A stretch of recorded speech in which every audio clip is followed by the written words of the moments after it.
ओम नमः शिवाय। हर हर महादेव। सभी श्रोताओं को मकर संक्रांति और माघ मास के शुभारंभ की हार्दिक शुभकामनाएं। वीडियो में आगे बढ़ने से पहले मैं आप लोगों को बता दूं कि हमारे चैनल पर माघ मास का प्रथम अध्याय बहुत ही लेट अपलोड हुआ है। उसके लिए मैं आप सभी श्रोताओं से क्षमा चाहती हूँ। कारण ये है कि मेरे सिस्टम में कुछ टेक्निकल इशू आ गया था, जिसकी वजह से मैं वीडियो अपलोड नहीं कर पाई। तो कल से आप सभी लोगों को रोजाना नियम से माघ मास के सारे अध्याय टाइम टू टाइम मिल जाएंगे। अब आइए बढ़ते हैं वीडियो में। अब के बाद मकर संक्रांति का पर्व बहुत सालों बाद बहुत ही अद्भुत संयोग में आया है। संक्रांति का पुण्यकाल पूजा पाठ और दान देने का समय 14 जनवरी के सूर्योदय से ही शुरू होकर 15 जनवरी की सुबह 9 बजे तक रहने वाला है। खिचड़ी खाने खिलाने और अन्न का दान करने का समय 14 जनवरी का ही उत्तम रहेगा। साल में आने वाली 12 संक्रांतियों में मकर संक्रांति के पुण्यकाल की अवधि 16 घंटे की होती है और संक्रांति लगने के 16 घंटे बाद तक इसका प्रभाव भी रहता है। पौराणिक मान्यताओं के अनुसार मकर संक्रांति के दिन सूर्यदेव अपने पुत्र शनि के घर जाते हैं। शनिदेव मकर और कुंभ राशि के स्वामी हैं। यह पर्व पिता पुत्र के अनोखे मिलन से जुड़ा हुआ है। इस दिन भगवान सूर्य और शनिदेव की विशेष रूप से आराधना करनी चाहिए। मकर संक्रांति के दिन से सूर्य की उत्तरायण गति प्रारंभ हो जाती है। मकर संक्रांति के दिन सुबह जल्दी उठकर स्नान आदि से निवृत्त होकर सूर्यदेव को जल अर्पित किया जाता है। इसी दिन से सूर्य को जल चढ़ाने का नियम भी लिया जाता है। मकर संक्रांति के दिन दान पुण्य का विशेष महत्व माना गया है। हर मनुष्य को अपनी क्षमता के अनुसार कुछ न कुछ दान पुण्य अवश्य करना चाहिए। और साथ में मकर संक्रांति के दिन कुछ पौराणिक पुण्यदायी कथाएं भी सुनी जाती हैं। मकर संक्रांति की संपूर्ण कथा इसी चैनल पर प्रस्तुत की गई है, तो आप सभी लोग हमारे चैनल पर जाकर सुन सकते हैं। पुण्य फल पाने के लिए हर श्रोता इस कथा को एक बार अवश्य सुने। इसके साथ आज ही माघ मास के महीने का शुभारंभ हो गया है। हिंदू कैलेंडर के अनुसार माघ का महीना 11वां महीना है। इस महीने में माघा नक्षत्र युक्त पूर्णिमा होने से इसका नाम माघ पड़ा। धार्मिक दृष्टिकोण से इस मास का बहुत ही अधिक महत्व होता है। इस महीने में शीतल जल के भीतर डुबकी लगाने वाले मनुष्य पाप मुक्त होकर स्वर्ग में जाते हैं। पद्म पुराण में माघ मास के महत्व का वर्णन करते हुए कहा गया है कि पूजा करने से भी भगवान श्री हरि को उतनी प्रसन्नता नहीं होती जितनी कि माघ के महीने में स्नान करने से होती है। इसलिए हर मनुष्य को सभी पापों से मुक्ति के लिए और भगवान वासुदेव की प्रीति प्राप्त करने के लिए माघ के महीने में सूर्योदय से पहले उठकर स्नान करे। उसके बाद भगवान माधव की पूजा करे और माघ मास महात्म्य को भी सुनना चाहिए। तो सभी श्रोताजन माघ के महीने में इस महात्म्य को रोजाना नियम से सुने और ज्यादा से ज्यादा अपने मित्रगणों और रिश्तेदारों में भी शेयर करें। और जो श्रोता इस चैनल पर कथा पहली बार सुन रहे हैं, उनसे मेरा निवेदन है कि मेरे चैनल को सब्सक्राइब जरूर करें। कथा को एक लाइक करके कमेंट बॉक्स में भगवान के निमित्त एक प्यारा सा कमेंट जरूर करें। भगवान श्री विष्णु आपकी सारी मनोकामनाएं पूर्ण करें। तो अब सुनते हैं आज की कथा। माघ माह के महीने की पहली तिथि और मंगलवार का दिन है। तो शुभ आरंभ करते हैं गणेश जी की कहानी से। हे गणेश भगवान, हम आपको प्रणाम करते हैं। वक्रतुंड भगवान, हम आपका ध्यान करते हैं। आप हमारे सारे शुभ कार्यों को पूर्ण करें। एक बहुत ही गरीब और अंधी बूढ़ी माई थी। उसका छोटा सा परिवार था, जिसमें उसका बेटा और एक बहू रहती थी। बूढ़ी माई की गणेश भगवान में बहुत ही श्रद्धा थी। वे हमेशा गणेश जी की पूजा किया करती थी। तो एक रोज गणेश जी ने कहा कि बूढ़ी माई, कुछ तो मांग, मैं तेरी पूजा से बहुत ही प्रसन्न हूँ। तो बूढ़ी माई ने गणेश जी की बात सुनकर कहने लगी कि हे गणेश भगवान, मुझे तो मांगना ही नहीं आता है, मैं तुमसे क्या मांगूं। तो गणेश जी कहने लगी कि कोई बात नहीं, आज तुम घर पर अपने बेटे बहू से पूछ कर आ जाना, कल मैं फिर आऊंगा, तब मुझे बता देना कि तुम्हें क्या चाहिए। तो बुढ़िया ने कहा ठीक है, और वे बड़ी ही खुशी खुशी अपने घर आई। घर आकर अपने बेटे से बोली कि बेटा, आज मुझे प्रभु विनायक बाबा ने स्वयं दर्शन दिए हैं और मुझे वरदान मांगने के लिए कहा है, लेकिन मुझे तो पता ही नहीं कि मैं क्या मांगूं। इसलिए आज तुम ही मुझे बताओ कि मुझे क्या करना चाहिए। गणेश जी भगवान तो कल फिर आएंगे। फिर उसके बेटे ने कुछ देर सोचने विचारने के बाद कहा कि माँ धन दौलत मांग लो। तो बेटे की बात सुनकर बुढ़िया माई अपने बहू के पास गई और बहू से जाकर पूछा कि बहू, अब तुम बताओ। तो सास की बात सुनकर बहू बोली कि माँ जी, हमारी शादी को ना जाने कितना समय हो गया है, अभी तक संतान की प्राप्ति नहीं हुई है, आपको भी पोता चाहिए, तो क्यों ना आप पोता मांग लो। तो बेटे और बहू की बात सुनकर बुढ़िया माई सोचने लगी कि यह दोनों तो अपने मतलब की चीज मांग रहे हैं। मैं अपनी प्रिय पड़ोसन से पूछ कर आती हूँ, वे मुझे सही ही राय देगी कि मुझे क्या मांगना है। तो यह सोचकर बूढ़ी माई पड़ोसन से जाकर बोली कि मुझे तो विनायक जी ने आज दर्शन दिए हैं और कहा है कि कोई वरदान मांग लो। तो मैंने अपने बेटे से पूछा तो बेटा कहता है कि धन मांग लो, बहू ने कहा कि पोता मांग लो। अब तुम मुझे बताओ कि मैं क्या करूं। बेटा बहू तो अपने अपने मतलब की बात कर रहे हैं। तो बुढ़िया की बात सुनकर उसकी पड़ोसन बोली कि हे बुढ़िया माई, ना तो तू धन मांग और ना तो तू पोता मांग, तू कौन सा बहुत दिन जिएगी, थोड़ी दिन की तो तू मेहमान है। तो ऐसा कर, तू अपने लिए आंखें मांग ले, जिससे तू पूरे संसार को देखेगी। तो पड़ोसन की बात सुनकर बुढ़िया माई सोचने लगी कि अगर मैं आंखें मांग लूंगी तो संसार का क्या देखूंगी, जब मेरी बेटे और बहू के अलावा कुछ है ही नहीं। अगर पोते पोतियां होते तो मैं उन्हें अपनी आंखों से देखती। आंखों से देखने लायक मेरे लिए तो कुछ भी नहीं है। यह सोचते सोचते बुढ़िया घर आ गई। सारी रात सोचने विचारने में ही निकाल दी। सुबह जल्दी उठी, नहा धोकर फिर वे गणेश जी के मंदिर चली गई और वहां बैठी मन में सोच रही थी कि ऐसा क्या वरदान मांगूगी जिससे बेटा बहू भी खुश हो जाएं और मेरा मतलब भी सिद्ध हो जाए। इतनी ही देर में वहां पर गणेश जी आ गए और बोले कि बूढ़ी माई, आज कुछ मांग ले, आज मैं फिर आया हूं। तो वह बोली कि हे गणेश जी भगवान, मैं आपको प्रणाम करती हूँ, मुझे तो और कुछ नहीं चाहिए, मुझे आंख दे दो, जिसे सोने के कटोरे में पोते को दूध पीता हुआ देख सकूं और अंतकाल में मोक्ष दे दे। तब गणेश जी बोले कि बूढ़ी माई, तूने तो मुझे ठग लिया, तूने तो भोली बनकर सब कुछ मांग लिया। और मुस्कुराने लगे और कहा कि बूढ़ी माई, जैसा तुमने कहा है वैसा सब कुछ तुम्हें मिल जाएगा। ये कहकर गणेश जी वहां से अंतर्ध्यान हो गए और बूढ़ी माई को मांगे अनुसार सब कुछ मिल गया। हे गणेश जी भगवान, जैसे आपने बूढ़ी माई को दिया वैसे सबको देना और अपनी कृपा दृष्टि हम सब पर बनाए रखना। बोलिए गणेश जी महाराज की जय। अब सुनते हैं केडी नगरा की कहानी। बोलिए भगवान विष्णु की जय हो। एक समय की बात है, एक गांव में एक बूढ़ी माई रहती थी। उसके 2 बेटे तथा 2 बहुएं थी। बूढ़ी माई भगवान श्री हरि की परम भक्त थी। वह अपना समय दान धर्म और पुण्य कर्मों में लगाती थी, परंतु वह बूढ़ी माई कभी भी मंदिर और सत्संग में नहीं जाती थी, न ही तीर्थ स्थानों पर जाती थी। एक बार गांव में भगवत कथा हो रही थी, तो उसके बड़े बेटे ने कहा कि माँ, आप सारा दिन घर में ही रहती हो, तो मंदिर में भगवान की कथा हो रही है, तो आप भी वहां जाकर भगवत कथा सुनकर इसका पुण्य प्राप्त करो।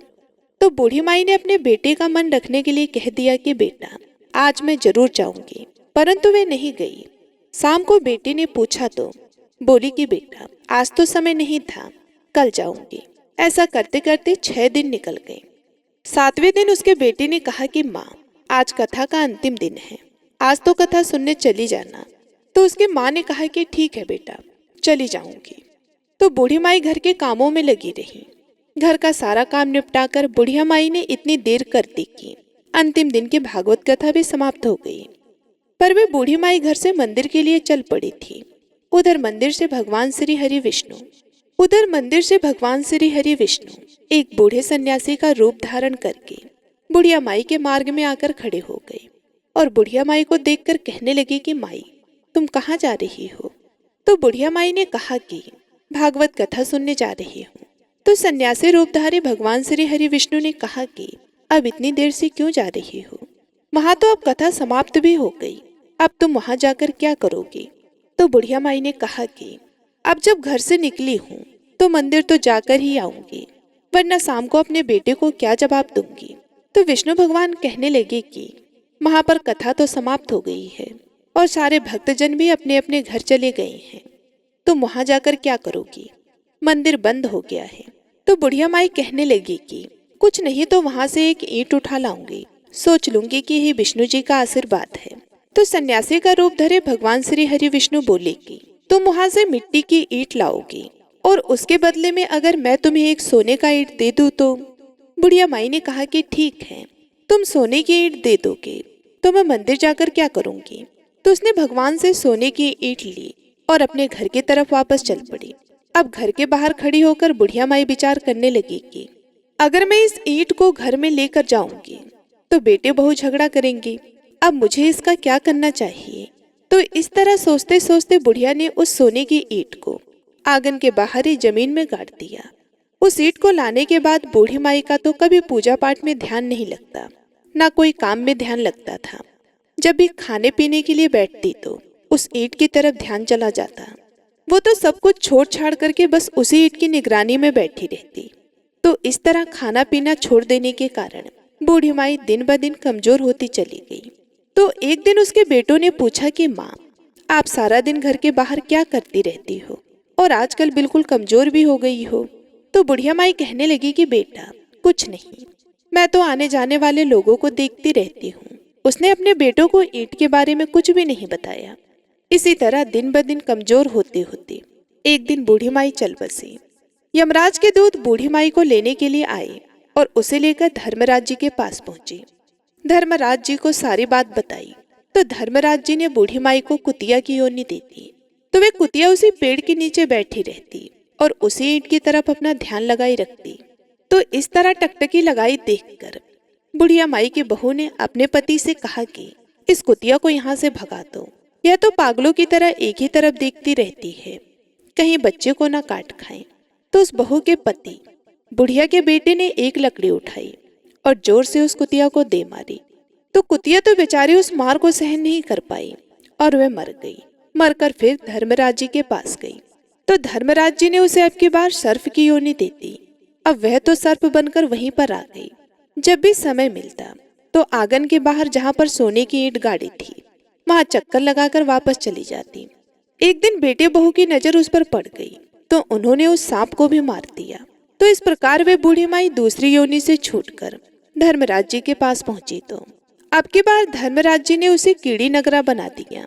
अब बूढ़ी माई कीड़ी का रूप धारण करके उस आंगन में रहने लगी और वहीं उसी आंगन में अपना कीड़ी नगरा बना लिया। आंगन में कीड़ी नगरा हो गया तो घर वाले बहुत ही परेशान हो गए, यहाँ तक कि भोजन भी नहीं बना पा रहे थे। चलने में समस्या, जगह जगह सारे घर में कीड़े ही कीड़े नजर आ रहे थे। तो इससे सारे घर वाले परेशान हो गए और मन ही मन स्मरण करने लगे कि क्या करें क्या ना करें, पता नहीं ये कैसे मुसीबत आ गई और इससे पीछा छुड़ाने का कोई उपाय भी नजर नहीं आ रहा है।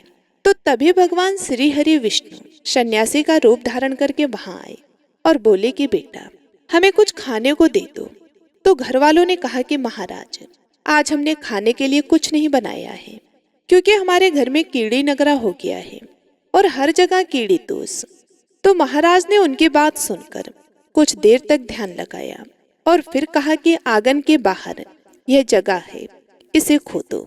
तो भगवान श्री हरि विष्णु ने उसके दोनों बेटों से उस जगह को खुदवाया। यहाँ तो सोने की ईंट निकली।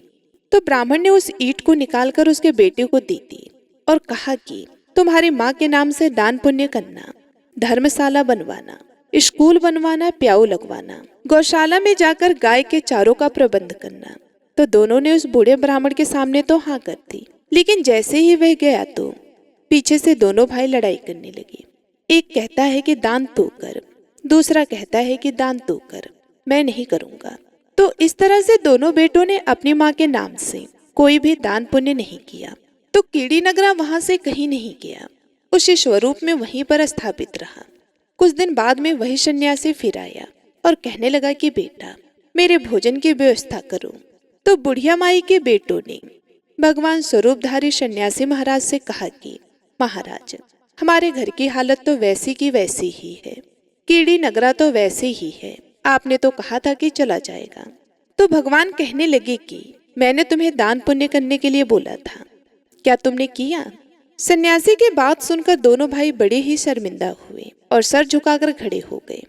तो सन्यासी उनसे कहने लगा कि लाओ वे ईंट के टुकड़े लेकर आओ, उन्हें बेचकर जो भी धन मिले उस धन से तुम्हारी माँ के नाम से दान पुण्य करो। इस कीड़ी नगरी पर शक्कर, घी और आटा डालो। अगर तुम ऐसा करोगे तो तुम्हारी माँ को मोक्ष प्राप्त होगी। तुम्हारी माँ को अभी तक मोक्ष नहीं मिला है और वे कीड़ी नगरी के रूप में आपके घर में रह रही है। ऐसा कहकर सन्यासी वहां से चली गई।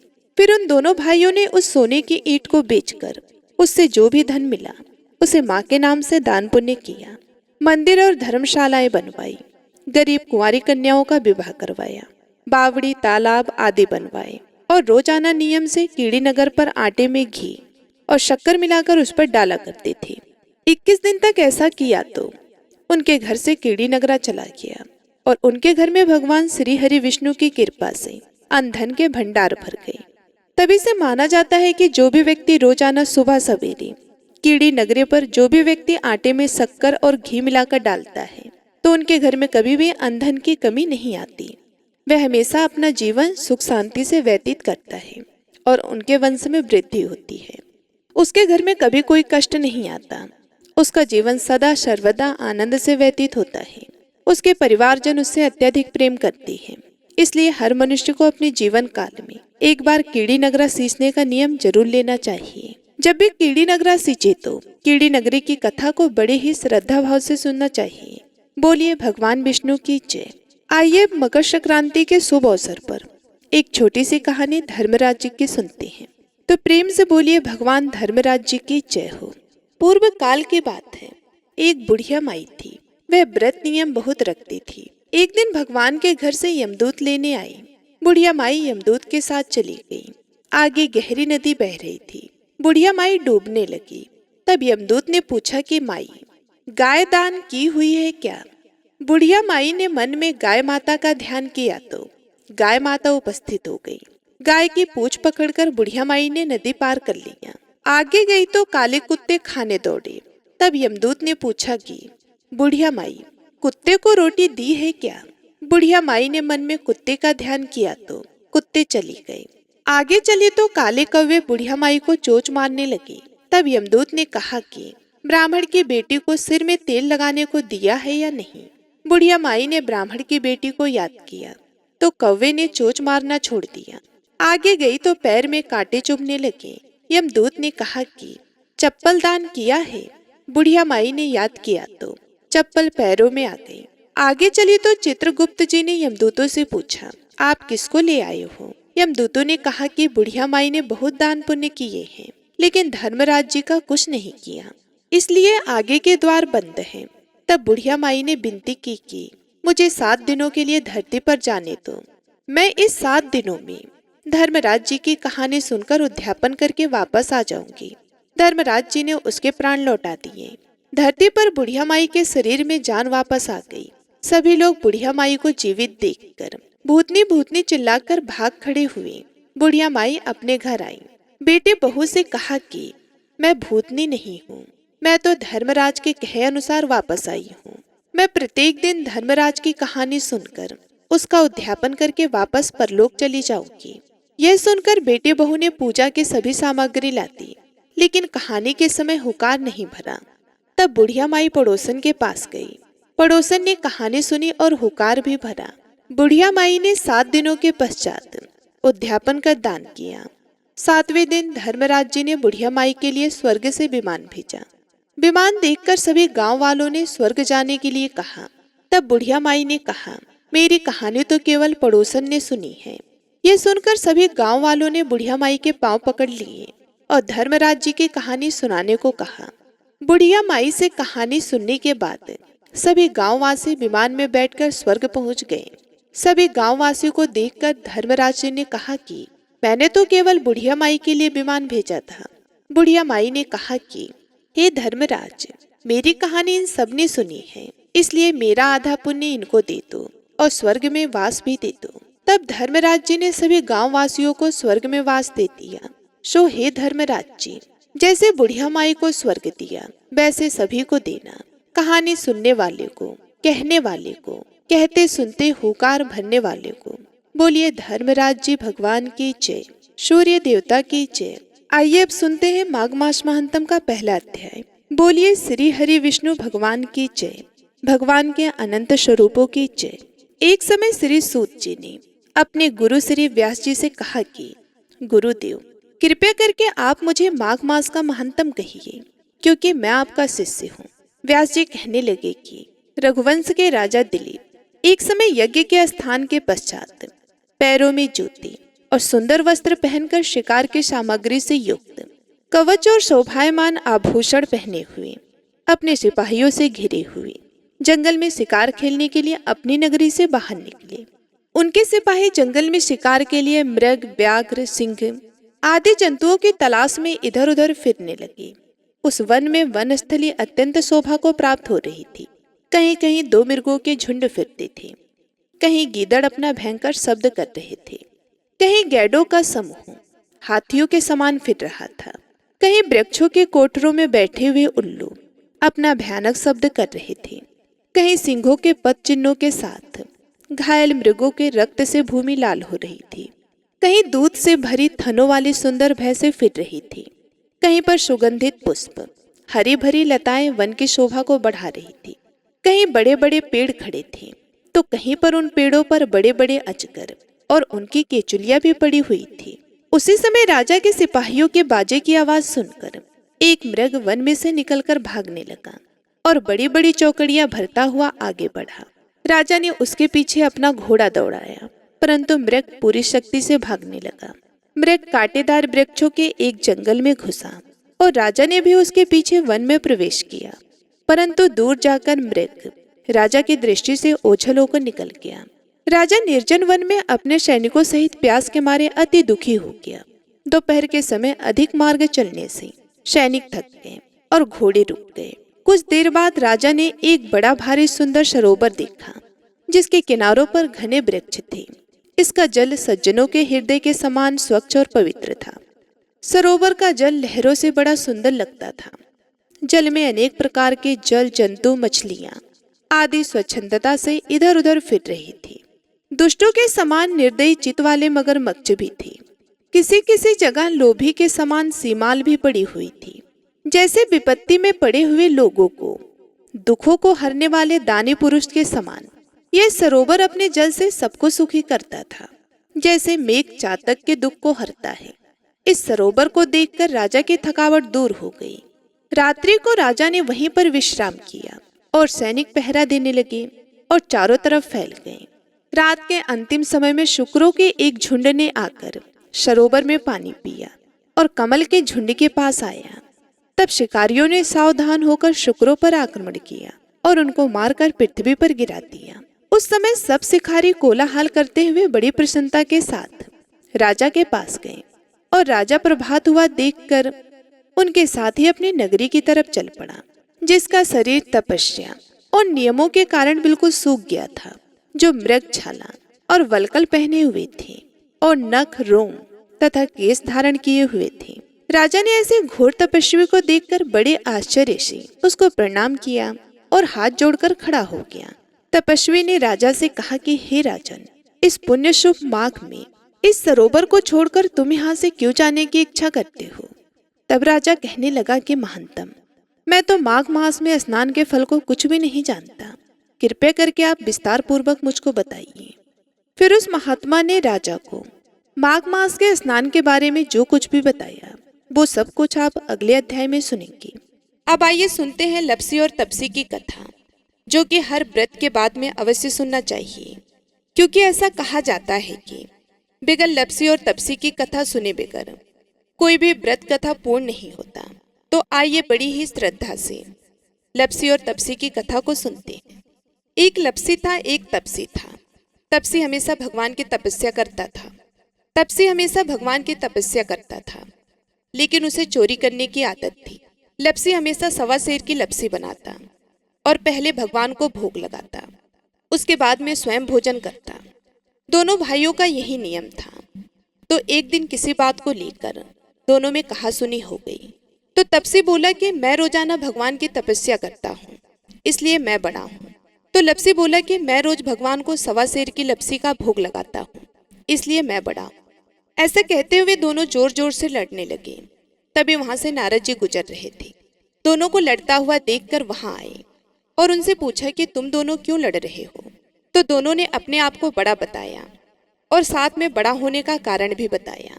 तो नारद जी बोले कि मैं तुम्हारा फैसला कर दूंगा, कल आऊंगा, बता भी दूंगा कि तुम दोनों में से कौन बड़ा है।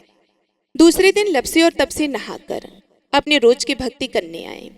तो नारद जी ने छुपकर 1.25 करोड़ की एक एक अंगूठी उन दोनों के आगे रख दी जैसे ही भक्ति करते हुए तपसी की नज़र उस अंगूठी पर पड़ी तो उसने चुपचाप उस अंगूठी को उठाई और अपने पैरों के नीचे दबा ली।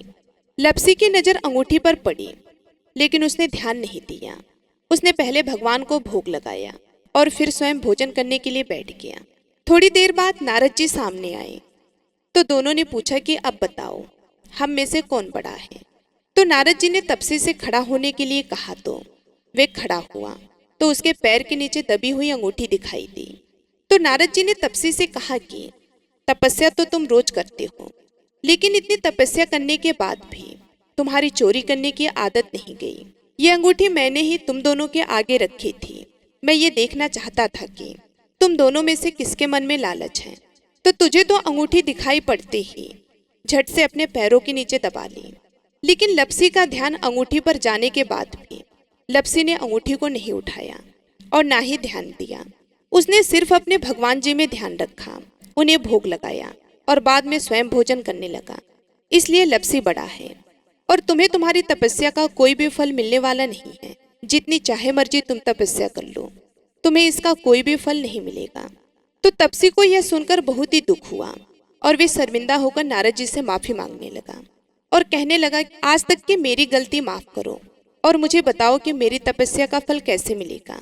आज के बाद कभी भी मैं चोरी नहीं करूंगा। तो नारद जी ने कहा कि यदि कोई गाय और कुत्ते को रोटी नहीं बनाएगा तो उसका फल तुझे मिलेगा। यदि कोई आदमी ब्राह्मण को भोजन करवा कर उसे दक्षिणा नहीं देगा तो उसका फल भी तुझे ही मिलेगा।